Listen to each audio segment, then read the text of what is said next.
తెలుగు రాష్ట్రాల్లో విత్తే ప్రధాన వాణిజ్య పంటలలో పత్తి అగ్రస్థానంలో ఉంది. వర్షాధారంగా సాగు చేసే పంటలలో తిరుగులేని స్థానాన్ని ఆక్రమించింది. ప్రస్తుతం చాలా చోట్ల పత్తిని విత్తారు. మరి కొంతమంది ఇప్పుడిప్పుడే విత్తుతున్నారు. అయితే పత్తి ఎదుగుదలకు కలుపు అడ్డంకిగా మారుతూ ఉంటుంది. కాబట్టి మొదటి దశలోనే కలుపు నివారణ చర్యలు చేపడితే నాణ్యమైన అధిక దిగుబడుల్ని పొందేందుకు ఆస్కారం ఉంటుందని తెలియజేస్తున్నారు శాస్త్రవేత్తలు.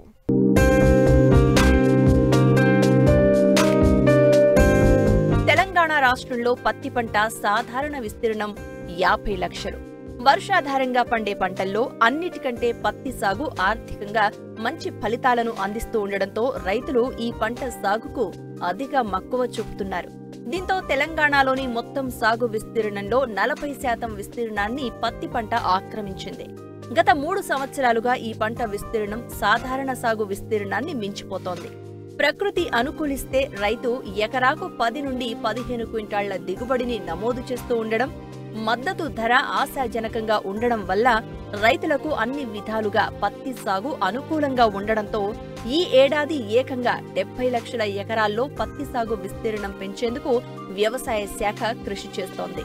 పత్తి ఎదిగే దశలోనే కలుపు అవరోధంగా మారుతోంది. అయితే మార్కెట్లో అనేక రకాల కలుపు మందులు లభిస్తున్నాయి. అయితే ఏ పైరుకు ఏ మందును ఎంత మోతాదులో ఏ సమయంలో ఎలా వాడాలో అన్ని వివరాలు పూర్తిగా తెలుసుకున్న తర్వాత మాత్రమే వాడాలి.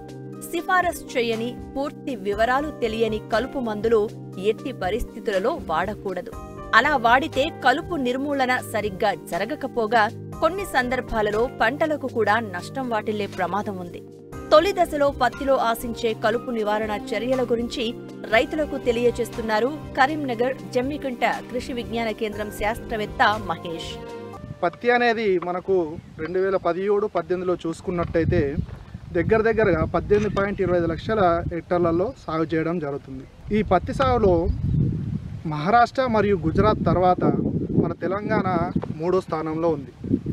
అలాగే మన భారతదేశం కూడా ఈ పత్తి పండించడంలో మరియు ఇతర దేశాలకు ఎగుమతి చేయడంలో మొదటి స్థానంలో ఉంది. పత్తిలో యాజమాన్యం అనేది మనము ఈ వర్షాకాలంలో తరచుగా గమనిస్తూ ఉంటాం.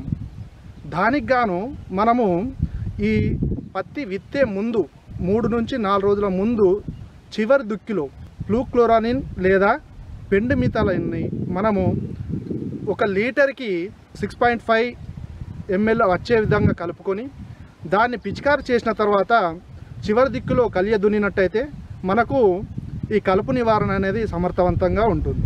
ఒకవేళ విత్తిన నెల రోజుల తర్వాత మనకు కలుపు గిన వచ్చినట్టయితే దాని నివారణకు గాను కిజలోపాప్ ఇథైల్ 400 ml ఎకరానికి మనము పిచికారి చేసుకున్నట్టయితే వెడల్పాకు గడ్డి లేదా పచ్చగడ్డిని కలుపు నివారణకు మనకు ఉపయోగపడుతుంది. అలాగే మనము ఇది కాకుండా పైరిథయోబాక్ సోడియం 1/2 లీటరు ఎకరానికి మనం పిచికారి చేసుకున్నట్టయితే పెద్ద వెడల్పాకు మరియు గడ్డి జాతి కలుపు మొక్కల్ని నివారించుకోవచ్చు.